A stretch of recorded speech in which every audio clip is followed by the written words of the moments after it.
like a stimulating after-dinner tea, spent the way of J.R.R. Tolkien's Writers' Club. Hot, new, enlightening, and fun. After-dinner speaking, abbreviated ADS, will be an informative, persuasive, scholarly, and even, you guessed it, humorous talk. ADS is the only speech and debate event that's purpose is to entertain, including a formative intro, body, and conclusion with citations. You will enjoy it. Tonight, let's welcome Jared, a good friend of mine. Jared and I met last semester in Paul Phelan's legendary Speech 120 class, and you can clearly tell he was the best speaker in the class. Besides me, of course. This is only his first semester on the DVC speech team, and he's already won 2 of the 5 tournaments he's competed in. He plans on transferring to the University of the Pacific next semester, majoring in communications and minoring in theater. You're about to hear a speech about the hilarious topic of knives. So please help me welcome to the stage, Jared Chanilla.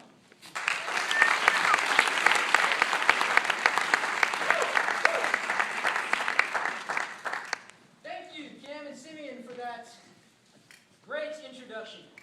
I'm Jared Chanilla, and I'm your opening act, Jack. Woo! My speech is about a knife. That's why I'm dressed to kill. It's a special knife, one that I keep close to my heart and sometimes strapped to my thighs. It's called the Kukri. Unfortunately, I couldn't bring it in today because we're in college, there are safety issues, and I'm a gentleman. I brought the sheath, and I will do my best to describe it to you. This was the blade that Mila Jovovich used to kill all those zombies in Resident Evil Extinction. Yes.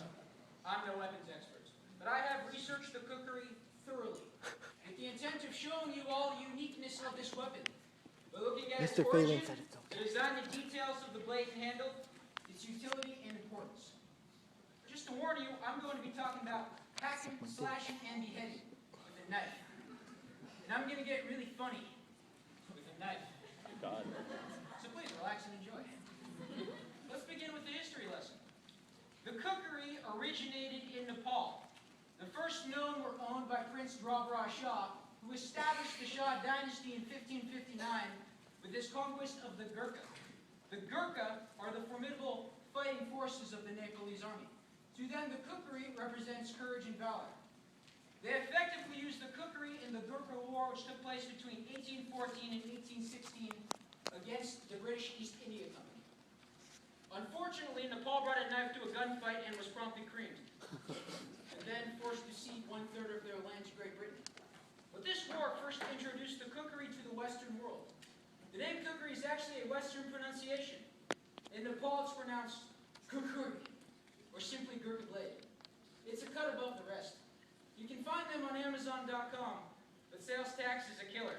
You got 2 types, West Coast, East Coast, hot and biggie.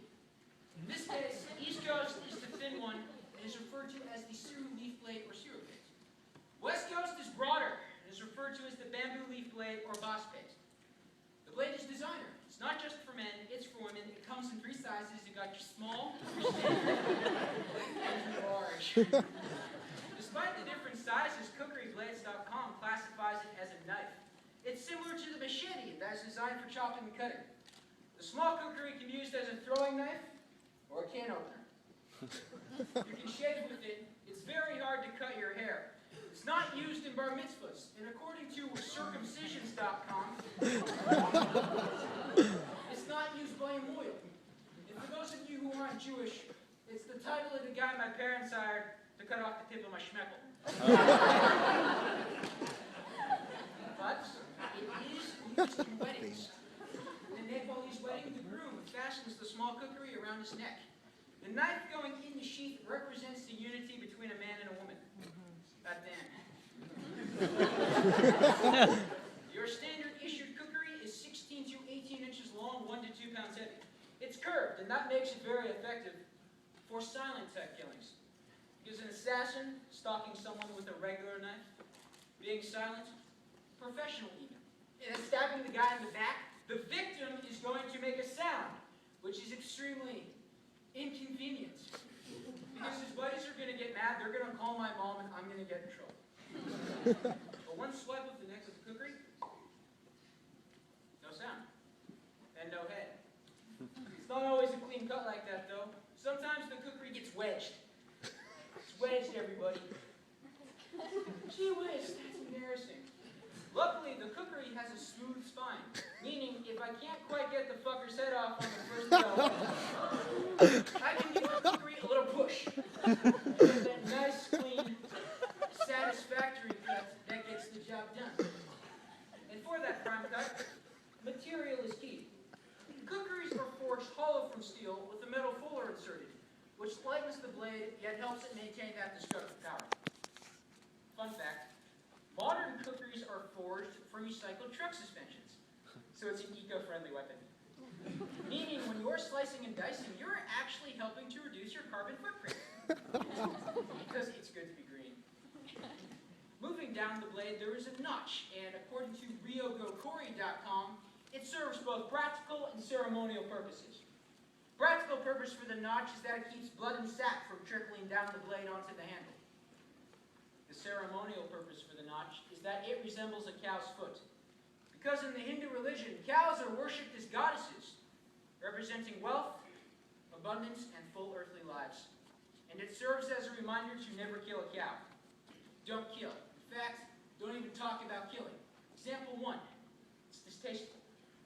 Example 2, it's disrespectful. Example 3, all that blood. I don't have a mop. What do you do? Bounty paper towels just don't do the job, and my mommy refuses to clean up after me. To get those unsightly stains out of my carpets, I use Johnson & Johnson baby shampoo.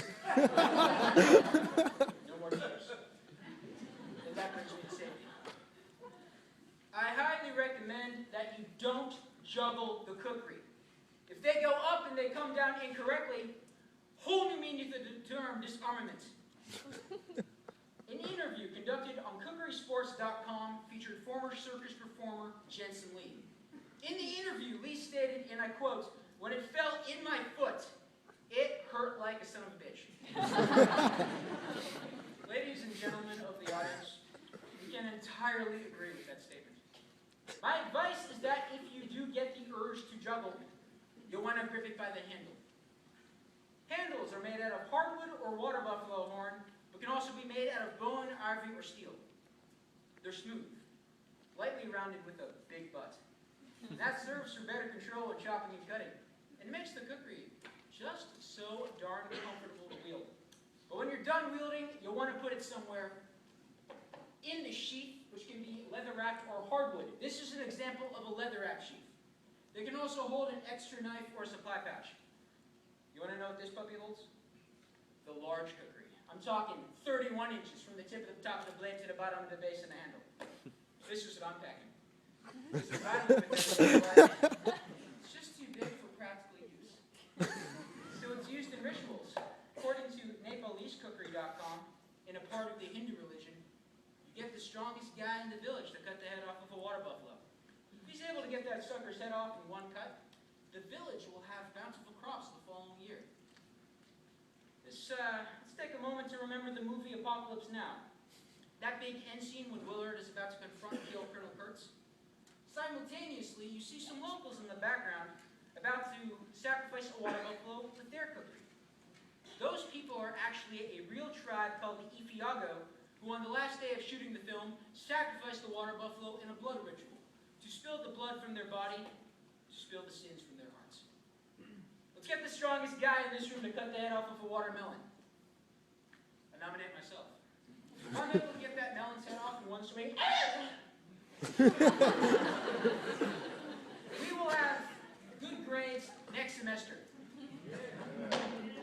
To recap, the kukri is both a symbolic and lethal weapon with great importance to the people of Nepal. It's good in a knife fight, great if you want bountiful crops and a lush garden, but you don't want to juggle with it. What I want you to take away from my speech is that there is rich culture and history everywhere and in everything. There's always something new to be learned and explored. Go out and find an interest in something like I found in the kukri. If you look for it, you will find it on eBay.